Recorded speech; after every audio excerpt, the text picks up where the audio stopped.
So I'll say welcome to everyone who came here today. I appreciate it. There's a lot of familiar faces, some people who came on campus recently, local partners supporting the area. It's great to be here today.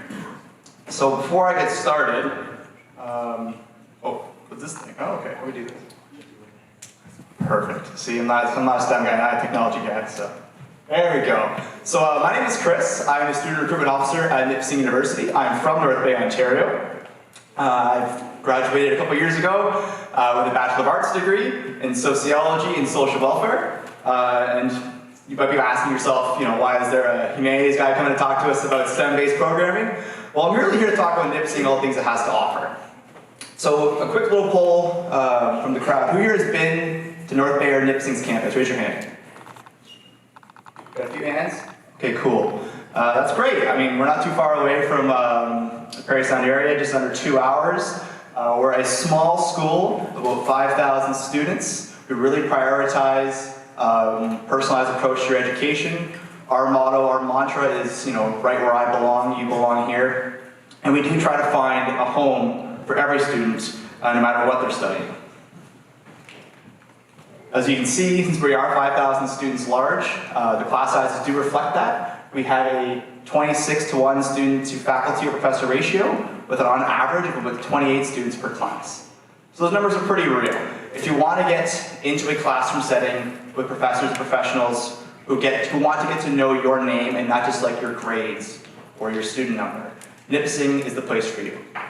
They're going to want to see you succeed because you are a direct reflection of their own teachings and their success. There we go. So, in terms of STEM programming, we have all different kinds of things. After this, at the booth, I do encourage you to come check us out and talk to us about what we have available. But in terms of what we have on the board, we have biology, we have nursing, we have mathematics, computer science, psychology, and all these programs are unique in their own way. We do have a lot of different variety of other programming as well. And since we are this is a professional term, an interdisciplinary institution, you can kind of mix and match and make your education what you want it to be.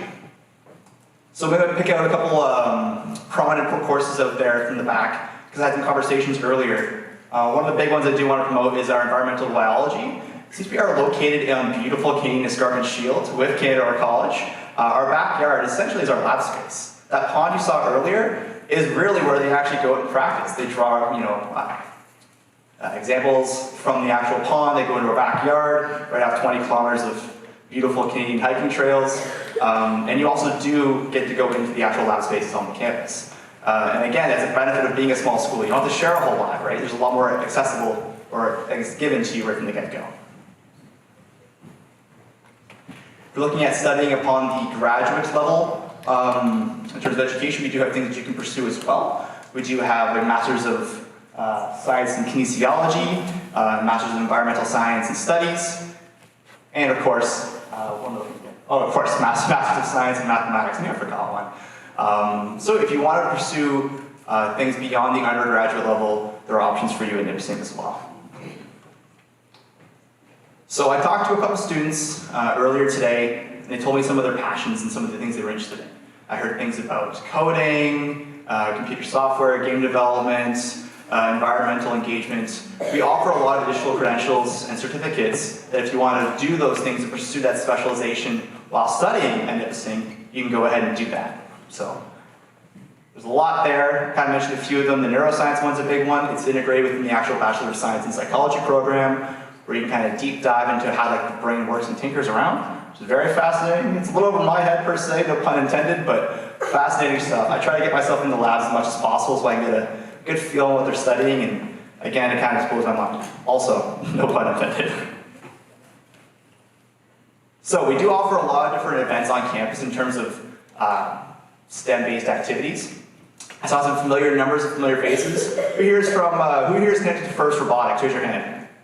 What team are you from? Say your team. 684. Okay, so you guys were at the First Robotics event on campus, right? Yeah, how was that? Was that fun? It's pretty cool. We've actually been privileged to host First Robotics on campus for the last couple of years now, and it's a really cool event where the whole campus kind of comes together and sees all these bright young minds come to our city and engage in this really cool competition. But it doesn't just stop there. Between getting involved in the undergraduate research conference, the biology showcasing, there's opportunities to kind of showcase your work on campus. You know, whether you're a high school student, you know, a university student, or a graduate student, we're all kind of interconnected, right? We all want to learn. We want to pursue things that drive us. I picked a couple examples from the undergraduate research conference in terms of students who presented on campus, some of their findings, and some of the titles are a little lengthy, to be fair, and I'll do what I can, but I just kind of cherry-picked some of the ones that I thought were super engaging. So you can see our students at the undergraduate level, right, so at the bachelor's level, they're actually kind of pushing out their information, their findings, their research, their passions into tangible research findings, right? So if that is of your interest, just know you can do that at Nipissing. So this is the one that I really wanted to kind of focus on, is that STEM is the way of the future. I think we kind of all kind of agree to that, whether it's automation, cybernetics, coding engineering, and that's awesome, that's fantastic. If you want to be a scientist or engineer, please go and do that. But don't feel like you have to be limited or limiting yourself to simply that. There's so many unique ways to apply the STEM and the STEM-based background that you might have, and unique in various ways that we can go going forward. The example I have on the board is applying a psychology background to marketing and marketing research. Seeing what people like to see, what they want to see, what they connect to, right? If you apply that in certain areas like advertising or marketing, you still apply a STEM-based background in a non-STEM-based area. So if you want to do something a little bit of a blend of both, or just go right into the STEM, you can't go wrong. So again, I really do emphasize, if you get a chance, I do talk a while. I don't want to talk a whole lot up here because I know there's a lot of other presenters who want to speak. If you get a chance, come check us out. We're at table 4. Hopefully you remember my face. I tried my best. I saw some colorful hair out there and had the opportunity to dye my hair, but I did what I can. So if you get a chance, come check us out. Thanks again, I appreciate it.